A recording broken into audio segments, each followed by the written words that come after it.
de ter a oportunidade de mais uma vez estar junto com os irmãos, pelo convite de nossa irmã e do nosso irmão Osias, ter me convidado para trazer uma palavra de Deus nessa noite para você, meu amigo, minha amiga que está aí na sua casa nos ouvindo. Que Deus possa abrir o seu coração para o que Ele tem para falar para você. Eu agradeço a Deus, irmão, porque quando eu nasci no Evangelho e fiz parte deste ministério, Ministério de Madureira, que é dirigido pelo pastor Reginaldo de Souza, eu aprendi muito nesse ministério e esse é um dos trabalhos que eu fazia e ando fazendo com muita dedicação e muito temor de Deus. É levar a palavra de Deus para você que está aí ainda no momento distante da pessoa de Jesus. Mas eu peço a você que abra sua Bíblia nesse momento. Você que está em sua casa e tem uma Bíblia, abra conosco no Evangelho de Jesus Cristo, segundo escreveu o evangelista Mateus. Mateus capítulo de número 4. Deus tem uma palavra para o nosso coração nessa noite. Amém, irmãos? Amém. Capítulo 4 de Mateus. Vamos ler a partir do versículo de número 12.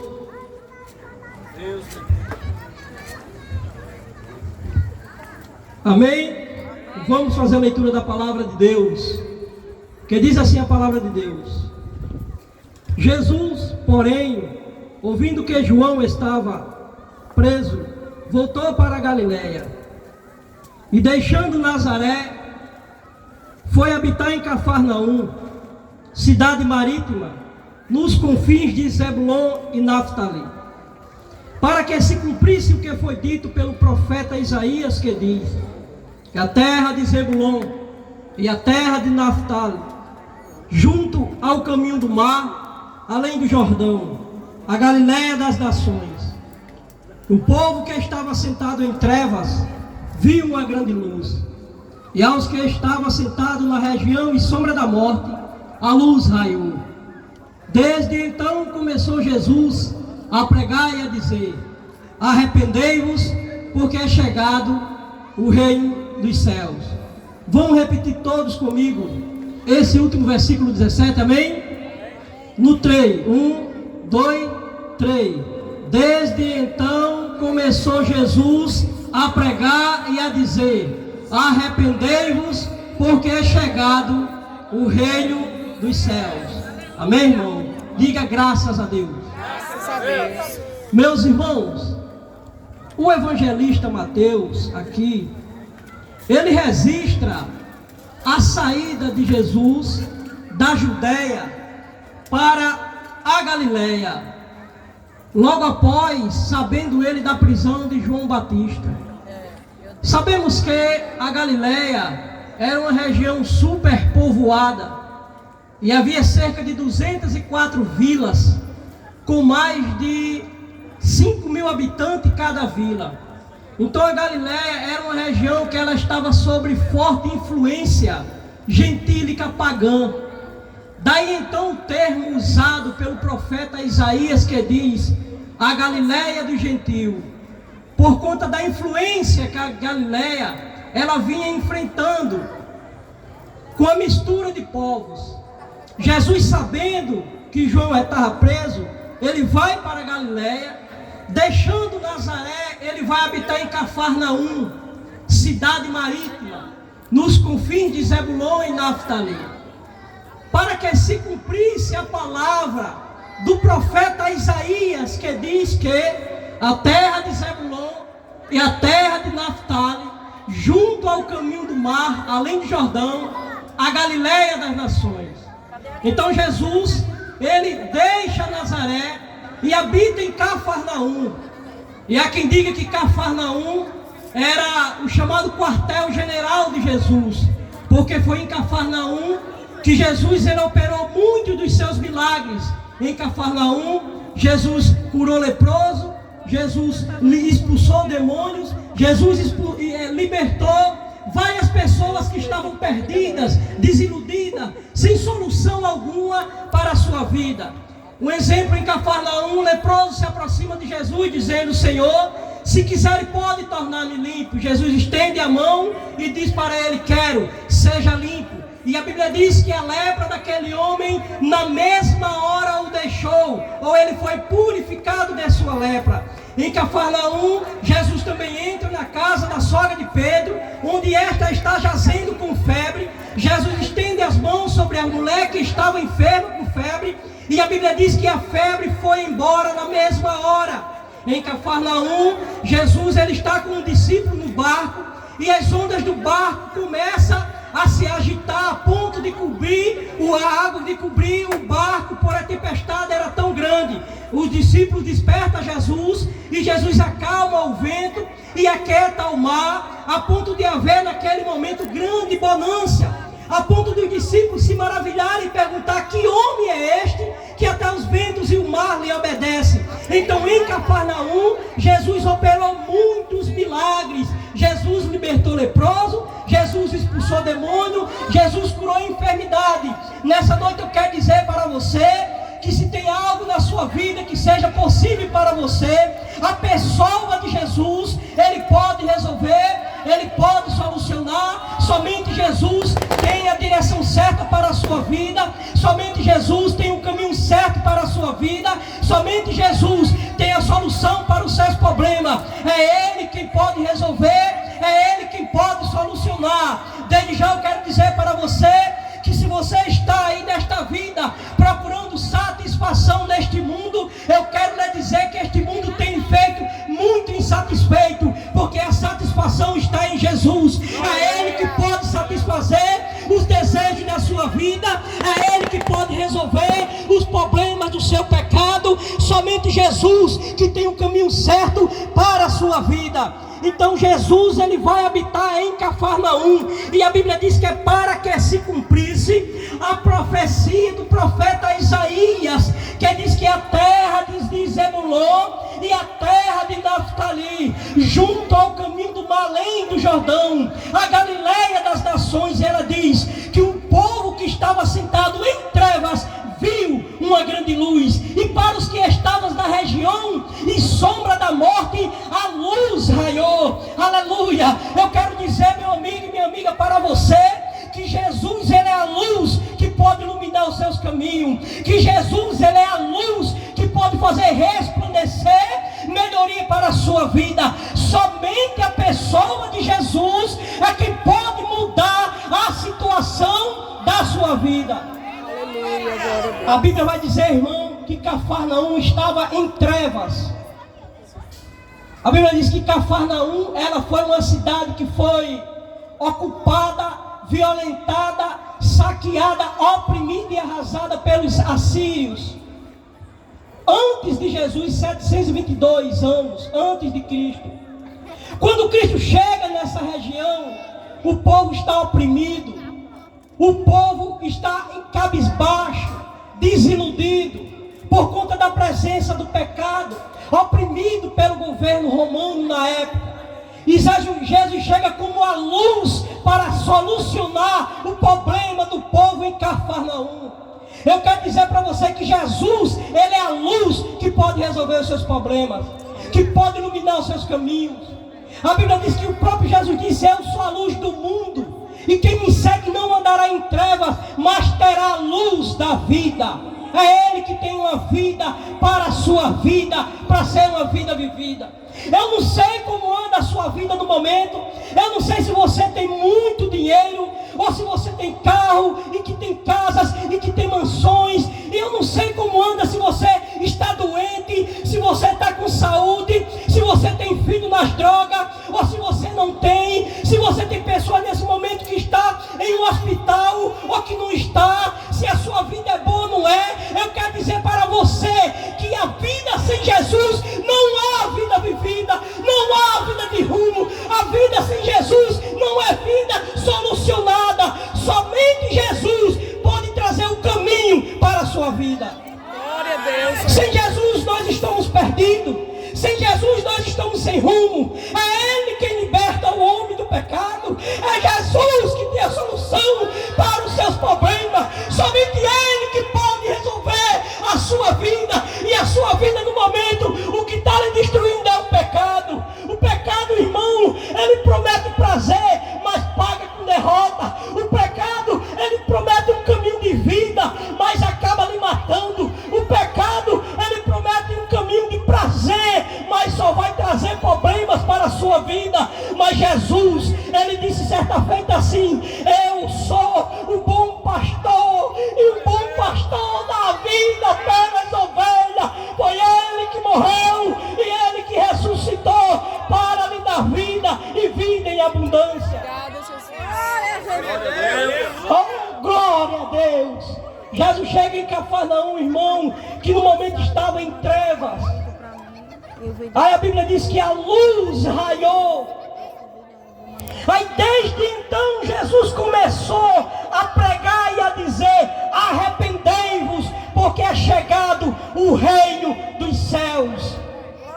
E é aqui que eu quero frisar para você que está me ouvindo, que é necessário que haja arrependimento, aleluia, para a sua vida, porque sem arrependimento não há remissão de pecado, irmão. Sem arrependimento não tem como entrar no reino dos céus.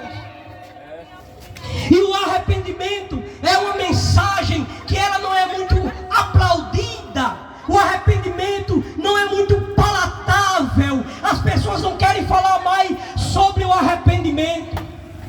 Mas o arrependimento foi a mensagem dos profetas. O arrependimento foi a mensagem de João Batista.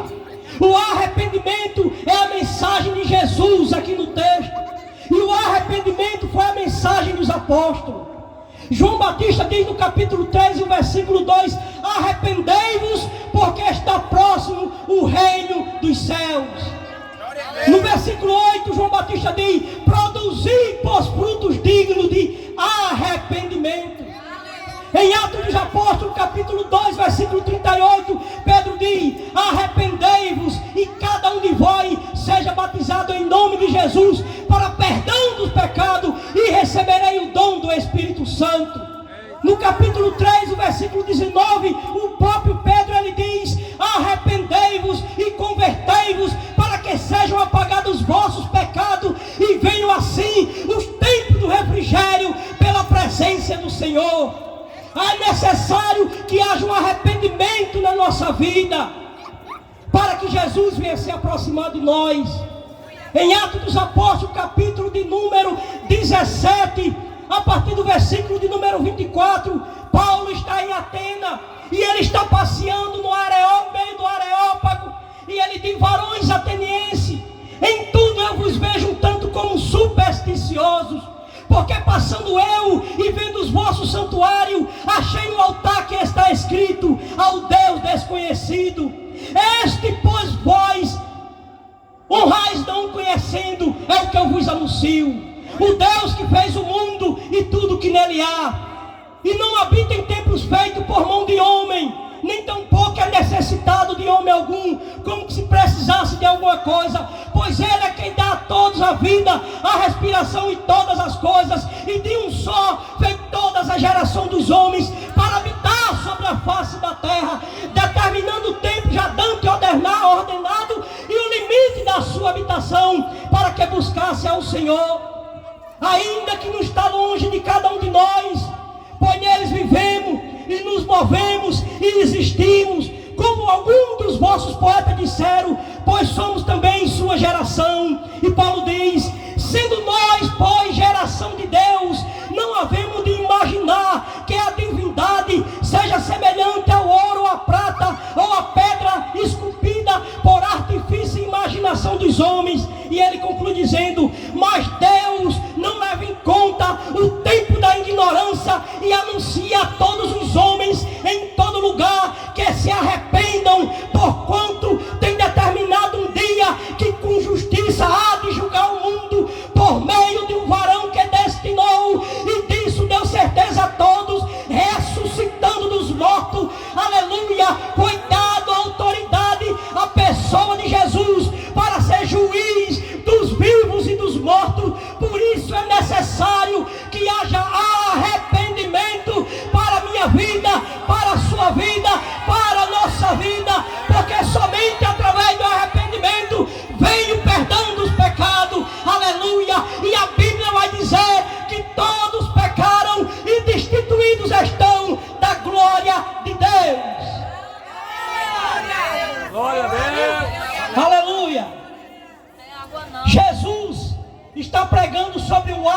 arrependimento.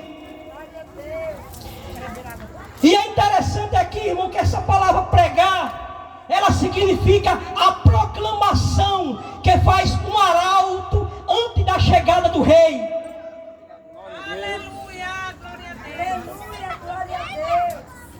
A proclamação que faz um arauto antes da chegada de um rei. No caso aqui, Jesus, ele é o arauto e ele é o rei. E a mensagem de Jesus é: arrependei-vos, porque é chegado o reino dos céus. Glória a Deus, aleluia. E o arrependimento, ele é necessário para a minha vida, para a sua vida, para a nossa vida. E o arrependimento, ele vai atingir as 3 áreas vitais da nossa vida, que é a razão, a emoção e a vontade. Como é isso? É a pessoa sente tristeza segundo Deus e abandona o pecado.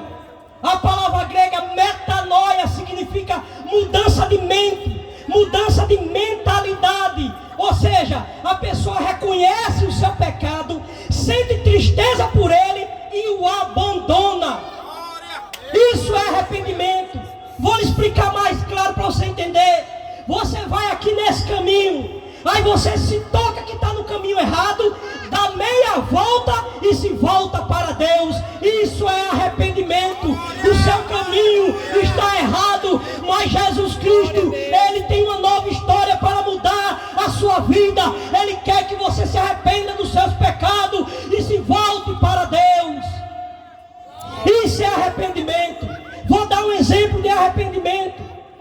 Davi, quando caiu no pecado, Davi escreve o Salmo 51 dizendo: ó Deus, tem misericórdia de mim, apaga os meus pecados com a tua multidão de misericórdia. Isso é se arrepender. A Bíblia diz lá em Provérbio que aquele que encobre as suas transgressões nunca prosperará, mas aquele que as confessa e deixa alcança a misericórdia. É necessário confessar o seu erro, confessar o pecado para alcançar a misericórdia do Senhor. Aleluia! Se nós não confessarmos os nossos erros, jamais alcançaremos a misericórdia de Deus. Isso é arrependimento. Vou lhe dar mais um exemplo de arrependimento. A Bíblia vai dizer no capítulo de número 15, a partir do versículo 11, a Bíblia vai falar do filho pródigo, de um jovem que deixou a casa do seu pai, que pediu a parte de sua fortuna e saiu para uma terra distante para desperdiçar todos os seus bens. E a Bíblia diz que quando ele está numa terra longe e ele desperdiça todos os seus bens, ele começa a passar necessidade naquela terra. E a Bíblia diz lá pelo versículo 17 que aquele jovem, caindo em si, reconheceu o erro, reconheceu que estava longe de Deus, reconheceu que estava no caminho errado. A Bíblia diz que ele, caindo em si, ele disse: quantos trabalhadores de meu pai têm abundância de pão, e eu aqui pereço de fome. Levantar-me-ei e irei ter com o meu pai, e lhe direi: Pai, pequei contra o céu e perante ti, já não sou digno de ser chamado teu filho, mas faze-me como um dos teus trabalhadores. Isso é arrependimento. Ele reconheceu que estava no erro, reconheceu que estava no caminho errado, ele deu meia volta e voltou-se para Deus. Agora deixa eu lhe dizer um segredo: é que por suas forças você nunca vai chegar lá. Você não tem força para auto se justificar. Você não pode mudar o rumo da sua história. Somente Deus pode mudar. Agora Deus não quer saber do seu erro, do que você praticou há minutos atrás. Ele só quer que você se arrependa e venha até Ele, porque Ele está de braços abertos para lhe receber. O filho pródigo se arrependeu e foi até o pai. E a Bíblia diz que o pai de longe o avistou. E o pai vai ao seu encontro.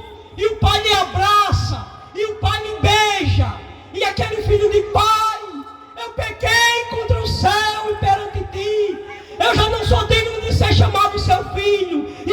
reconhecimento do erro. E o pai pega aquele jovem. O pai traz uma veste, manda trazer uma veste para aquele jovem, veste ele. Coloca um anel novamente no seu dedo. Coloca um sandália nos seus pés. E o pai diz: este meu filho, ele esteve morto e reviveu. Estava perdido e foi achado. E a Bíblia diz que eles começaram a alegrar-se. Trouxeram um bezerro cevado, mataram, eles assaram, comeram, começaram a dançar e começaram a festejar a volta do seu filho. Eu quero dizer para você que está nesse momento distante de Deus. Deus, Ele quer renovar uma aliança contigo. Ele quer lhe salvar. Ele quer lhe libertar. Somente a pessoa de Jesus que pode fazer um milagre na sua vida. Glória em nome de Jesus. Aleluia, Jesus. Aleluia, Jesus. Somente Jesus, irmão, que pode libertar. Glória a Deus. E Jesus me mandou aqui nesta noite, Aleluia. nesse início de noite, para dizer para você: arrependa-se do seu pecado. Aleluia. Você não tem força para se salvar. Você não pode auto se justificar. É Jesus que nos justifica. É Jesus que nos justifica. Somente Ele pode salvar. Somente Ele pode libertar. Somente a pessoa de Jesus pode transformar a sua vida, a minha vida, a nossa vida. Eu quero perguntar para você nessa noite, nesse momento, se você quer entregar a sua vida a Jesus. Jesus quer salvar a sua vida. Jesus quer transformar a sua vida. Se você quer entregar a sua vida a Jesus, vem aqui nessa noite e nós iremos orar por você. Jesus quer mudar o quadro da sua história. Jesus, Ele tem um plano para a sua vida. Abandone o pecado, porque o pecado ele promete prazer, mas ele paga com desgraça. O pecado promete um caminho de vida e mata. O pecado engana. Ele é maligníssimo. Essa é a palavra mais correta para o pecado. Destrói, envergonha e mata. Mas Jesus, Ele dá vida e vida em abundância. Tem alguém que quer entregar a vida a Jesus, que vem aqui nessa noite. Ele quer salvar a sua vida. Ele quer mudar a história da sua vida. Vamos orar, irmão? Vamos ficar de pé, vamos encerrar esse trabalho orando. Glória a Deus, aleluia. Glória a Deus. Deus, obrigado. Desde já eu sou grato a Deus.